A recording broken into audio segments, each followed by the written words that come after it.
Inilah salah satu contoh produk hukum yang tidak melewati proses dialog publik yang lengkap. Sehingga dialognya sesudah jadi undang-undang.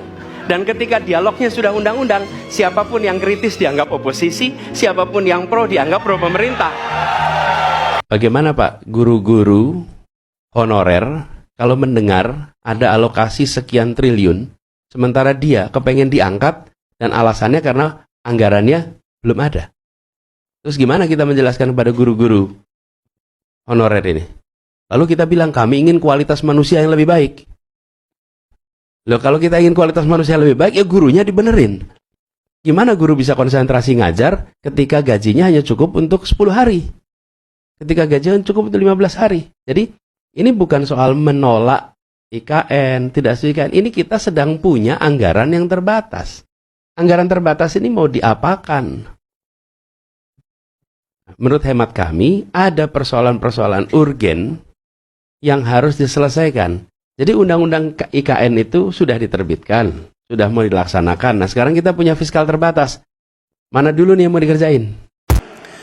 Ketika tujuan membangun kota baru dan ibu kota baru, antara tujuan dengan langkah yang dikerjakan itu tidak nyambung. Nah kami melihat di sini problem. Ini problem. Satu kota di tengah-tengah hutan. Kelihatan visi Pak Anies cuetek buang.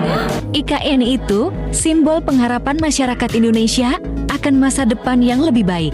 Dengan konsep Green and Smart City, berarti Indonesia ikut pergaulan dunia. IKN akan jadi kebanggaan yang menciptakan semangat Indonesia menuju peradaban bangsa maju. Jadi Indonesia itu butuh pemimpin yang visinya jauh ke depan dong. Bukan sekelas bikin selokan dan alun-alun. Muncul kritik diproses secara hukum, bukan dijawab secara demokratis.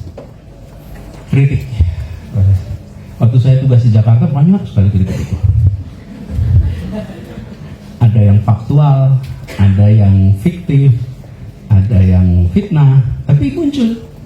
Nah, kita mencoba untuk menerapkan prinsip ini. Tidak pernah satupun kritik itu diproses hukum, walaupun fitnah. Kenapa? Karena kami mempercayai ini adalah bagian dari upaya mencerdaskan. Jadi gini, kalau saya membuat kebijakan untuk sebelah sumber resapan, lalu Pak Mei mengkritik, bikin tulisan mengkritik tentang apa kebijakan sumber resapan. Apa yang terjadi? Saya harus menjelaskan, ini loh kebijakan ini kenapa dikerjakan A, B, C, D, di counter lagi. Enggak, ini merusak D, E, F, G. Saya jawab lagi. Proses jawab menjawab ini bagi seluruh publik adalah namanya public education. Itu mencerdaskan kehidupan bangsa. Kritik itu sebetulnya adalah amunisi bagi negara untuk mencerdaskan pemilih, mencerdaskan. Jadi kesimpulan saya waktu lihat ini, jika kebijakan yang dibuat itu menggunakan akal sehat, maka tidak takut kritik. Karena dia bisa dijawab dengan akal sehat. Kalau menggunakan kebijakan menggunakan data, dia tidak takut dengan kritik. Karena dia bisa dijawab dengan, tapi kalau datanya nggak masuk, visibilitasnya nggak ada, lalu dikritik, nah itu defensif, tutup mata. Kita sering dulu kan, mau bikin kota belum ada studinya, udah diputuskan. Bener nggak tuh? Nah, mau nyambungin Jakarta sama Bandung belum ada studinya, dibuat. Banyak teman-teman, contoh-contohnya banyak sekali.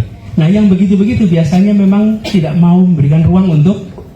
Kenapa? Karena begitu dibuka ruang yang terjadi justru. Nah itulah sebabnya kenapa ruang terbuka, ruang ini harus ada, supaya semua kebijakan yang disusun adalah kebijakan yang bisa dijelaskan.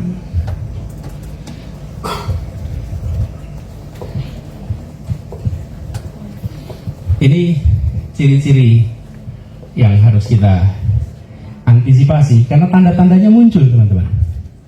4 ini. Nah, check and balances ini sering jadi formalitas akhir-akhir ini. Padahal check and balances itu adalah benteng internalnya demokrasi agar kekuasaan tidak menjadi absolut. Ini salah satu kata kunci.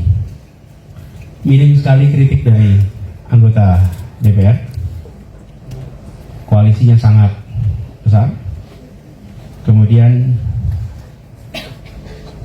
judicial review seringkali sumir, urusan-urusan yang kecil, yang besar-besar tidak bisa dieksekusi. Dan studi menunjukkan bahwa mayoritas publik menilai DPR perannya hanya simbolik. Nah, kemudian teman-teman soal partisipasi politik dari publik. Nah, bila partisipasi itu ditekan, maka sebenarnya demokrasi yang mengalami tekanan. Jadi kalau kita lihat ya, ada beberapa contoh undang-undang yang cepat disahkan, ruang percakapan tertutup. Kemudian kritik dipandang sebagai gangguan, bukan sebagai kontribusi. Dan studi tentang kebebasan sipil, faktanya menunjukkan angka yang mengalami penurunan. Kemudian perasaan tidak didengar di masyarakat ini muncul. Ini teman-teman indikasi-indikasi bahwa ada gejala penurunan atas kualitas demokrasi kita, dan kampus harus menjadi yang mengantisipasi persoalan ini. Lalu di sisi lain, proses politik memang ada yang berada di dalam pemerintahan dan di luar. Yang berada di luar sering disebut sebagai oposisi. Nah, jadi demokrasi itu tidak hanya membutuhkan ruang untuk setuju, tapi demokrasi juga membutuhkan ruang yang aman untuk tidak setuju. Ada ruang untuk tidak setuju. Seperti begini, kota itu ruang untuk rakyat berekspresi. Dan ada yang ingin ekspresinya itu diam. Jadi mereka yang punya keinginan untuk diam, itu juga punya hak untuk diberi space di kota. Karena ekspresi dia untuk diam.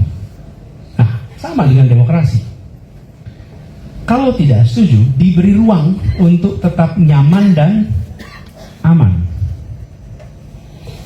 Lalu ketika perbedaan itu dilabeli sebagai musuh, maka yang hilang bukan sekedar oposisi, tapi jiwa dari demokrasi itu sendiri yang hilang. Proses deliberatif itu yang hilang.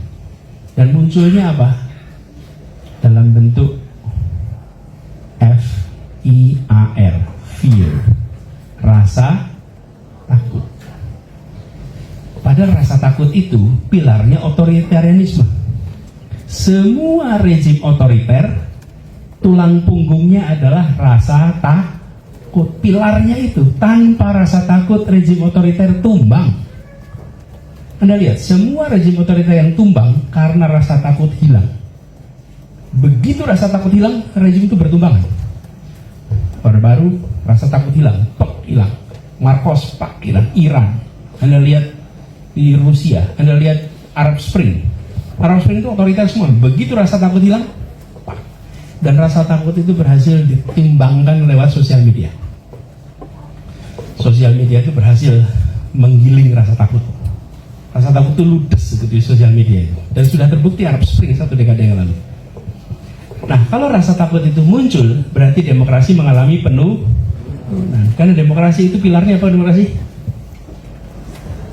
Trust, pilar demokrasi. Nah, ini teman-teman yang sekarang kita sedang menyaksikan, fear muncul, oposisi menurun. Ruang oposisi ini menjadi minim. Lalu minim itu begini teman-teman. Kalau di oposisi maka mau bikin acara sulit dapat izin. Mau ngurus kredit susah kreditnya keluar. Ada yang pernah mengalami? Halo teman-teman, berjumpa bersama saya di Politik Dangi. Luar biasa sekali Pak Anies Baswedan ya. Pidato beliau sangat hebat, sangat luar biasa ya. Ketika kalah di Pilpres kemarin teman-teman ya, tidak menyurutkan semangat Pak Anies untuk membangun bangsa. Pak Anies membangun bangsa ya, mengabdi kepada negara, tidak harus menjadi pejabat publik. Tidak harus mendapat jabatan ya, namun beliau selalu berkontribusi dengan memberi kuliah, memberi gagasannya melalui aksi bersama, misalnya ya pidato-pidato kebangsaan lewat universitas ya. Ini luar biasa sekali teman-teman. Ya, jadi Pak Anies ini kalau bisa kita bilang adalah oposisi yang intelektual ya. Pemikiran beliau sangat hebat. Bagaimana menurut kalian?